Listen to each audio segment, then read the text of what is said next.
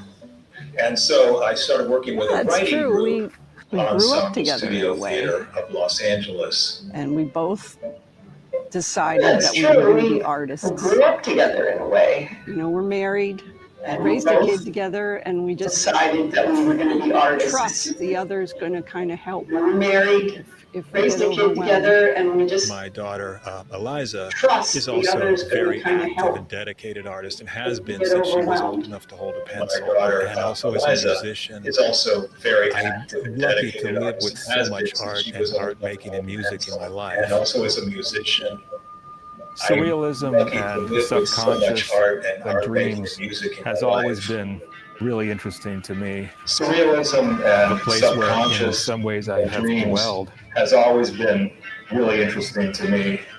The door to the A place where, subconscious in some ways, I was have always a little dwelled. bit open with me.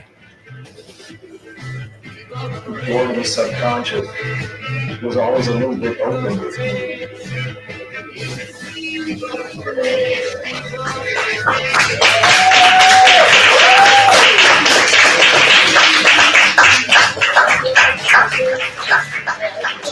And got into all kinds of episodes because of it. And I never did any homework either. I didn't ever do a class assignment. Episodes. So I didn't want to. And I never did any homework either. I didn't ever do a class assignment. said he wanted to.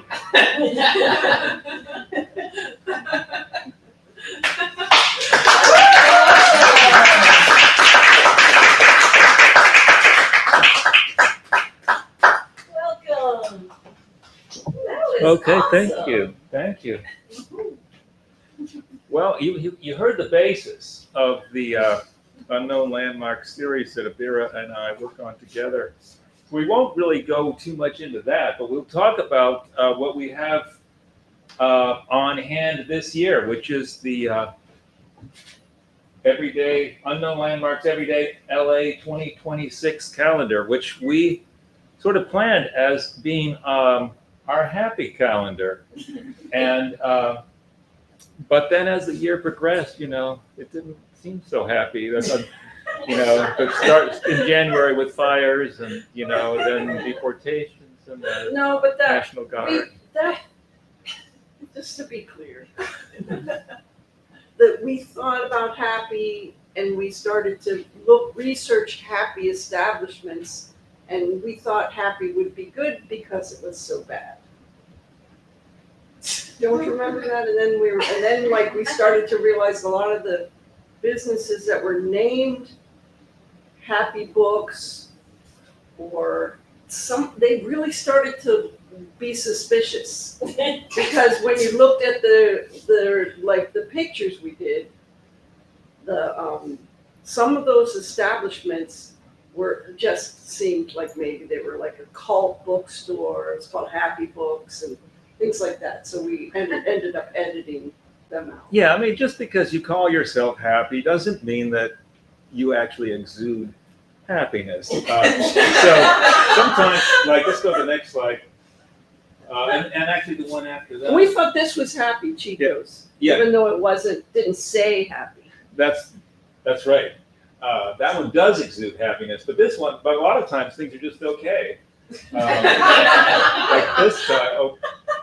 This one's happy enough. The Happy Rose Flower Shop, which for a short time changed its name to the Magic Rose Flower Shop, which we were kind of upset about. But they went back to happy. Next slide. Here's a place, one of these kind of blink and you miss it type of places, California Donuts, which is on 3rd Street. And we labored under the notion that California Donuts was in Koreatown, which is one of our favorite neighborhoods, especially to document. But then we visited not too long ago, and just 2 blocks away, there is a sign on a pole that says, Little Bangladesh. But we still think it's Koreatown. We just think Bangladesh is right next to Korea in Los Angeles. and I have to say, my father's from Bangladesh, so I was trying to take pictures of it because Little Bangladesh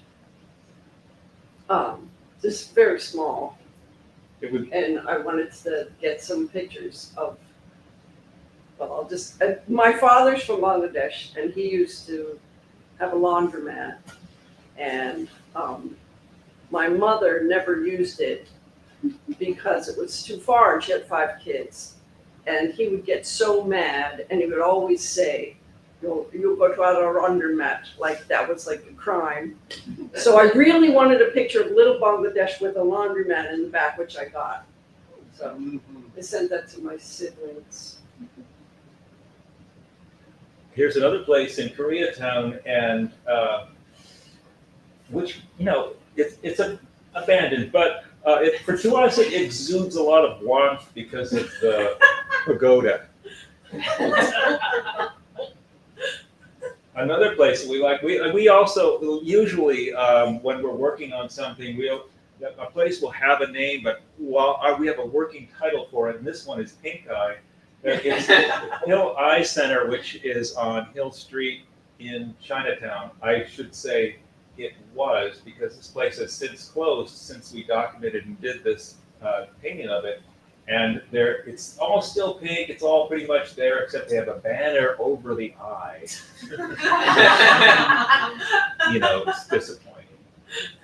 And there's a rare cameo from Abira Ali. And look at that in the bottom building, left. isn't that gorgeous? It's so beautiful, we really worked to try to capture how beautiful it was. This is on Verdugo in Glendale. So Helena and Peter and Ada can kind of in your neighborhood. Another place we like, Castle Barbecue Restaurant in Koreatown. It looks abandoned, but this place is actually open, and at night that sign lights up with purple neon, and we just liked the way that the pylons appeared to be floating in the parking lot.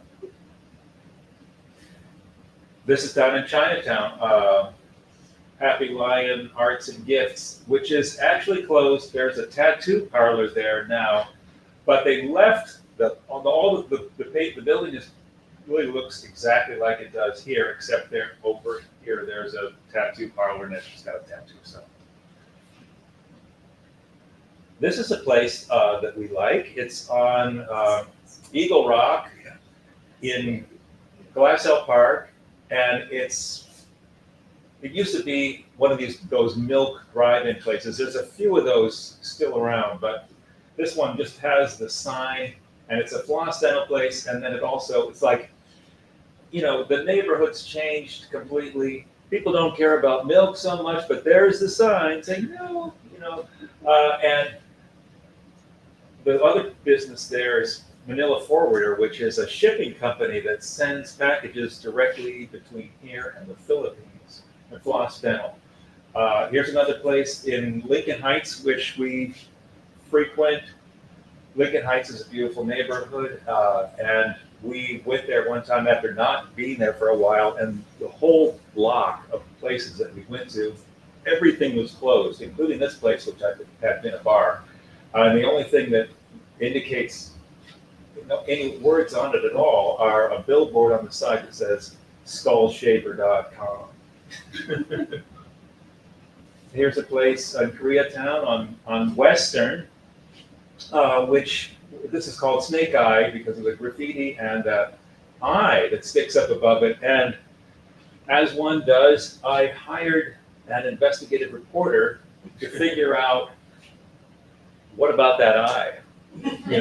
What is that physical graffiti up there, or was it a sign to do with the business there? And the interesting thing about it was she could not find any information. What she did find was that the business that had been there had been fined by the city of Los Angeles for not painting over the graffiti fast enough. Next slide. And this is sort of the slide that started the whole happy thing. This came from Gary Leonard, who's a photographer who has documented the city of Los Angeles for over 60 years. And this is in Van Nuys. This is the Happy Feet and Body Massage. This is in Koreatown. Happy place, which one thing about that is that the tree, we love the ficus tree because it's been topped and just grown out as a bush. So it's got a really thick trunk and not much upstairs. Okay. When Eliza went to college, the day she left, she and I took an Uber to LAX, and I shot a picture out the window of this place, Express Tires. It's got certain elements that I like misspellings in the name, letters coming off the sign. But another thing that was most intriguing to me was it's a tire place, but there's a food mart in it within the tire place. That place, I don't know if it's there or not anymore. It's in Lincoln Heights. This is sort of one of the sort of dicier happy places, which is Happy's Liquor. I mean, I'm sure it's happy enough, but our depiction of it, it didn't exude happiness quite to our satisfaction. So we didn't use this in the calendar. It's Happy's Liquor on Avenue 50 in Highland Park. We'd overdone it with the happy feet Happy massage. relax. Yeah, happy relaxed foot massage. This is in West Los Angeles. And we really wrestled those cars, and that's part of this series. We're always, having to paint the cars, and sometimes the cars aren't feeling right. for us, and that was the case with this one. And this is where it really got culty. The Happy Bookstore, which doesn't feel happy at all. We felt pretty uncomfortable with it, actually, and we didn't even finish the painting. But, you know, there you go. Another happy place, Happy Tire Shop. I actually fought for this one to be in the calendar, but we do this by committee. Abira and I, Eliza takes a look at a friend of ours, Molly Peterson, another guy, Stephen Lindsley, who does the graphic design, graphic elements for us, and everybody picks their favorite. And this was nobody's favorite but mine. It's in South Los Angeles. And this place, this is as low as we have ever gotten. This is It's nail corporate, which Yeah. is what we really try to avoid. It's a nail shop, yeah, It's a at the corporate nail mall, shop. at Paseo in Pasadena. Happy Nails. And for some reason we saw it through and did the painting. It's complete, but It was we too thought it was depressing. too perverse for the medieval calendar. So we went back to Happy, and there we are with this happy place, Chico's Restaurant on Avenue 50. Awesome.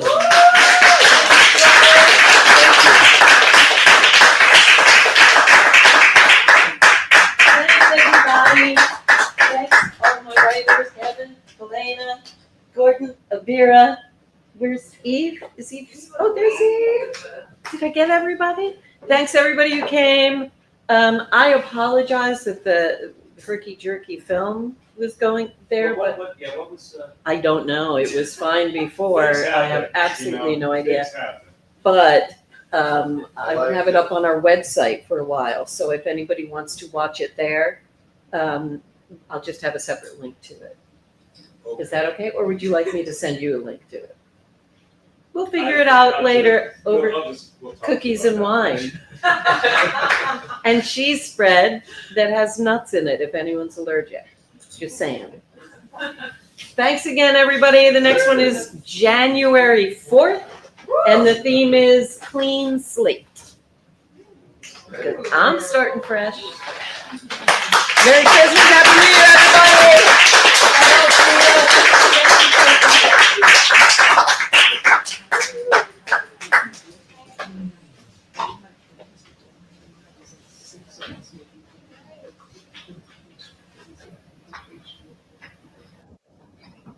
Christopher, we have any music?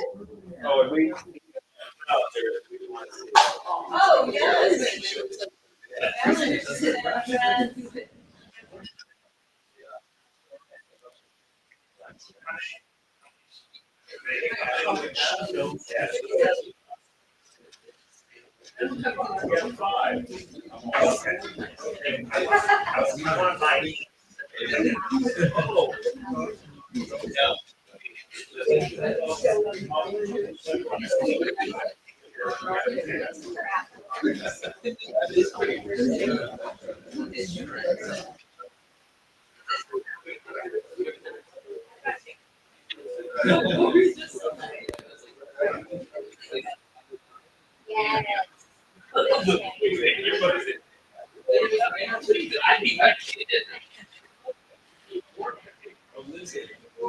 Yeah.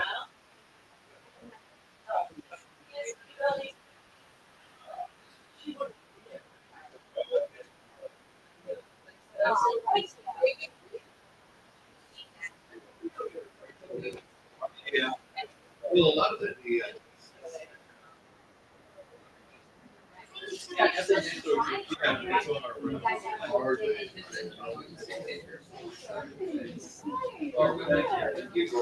Yes, I do.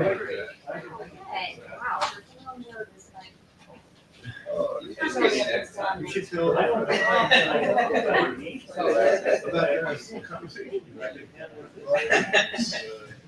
Stayed in the. Yeah.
Well, she's done this story for like the first Sunday of the month. And she's done it for.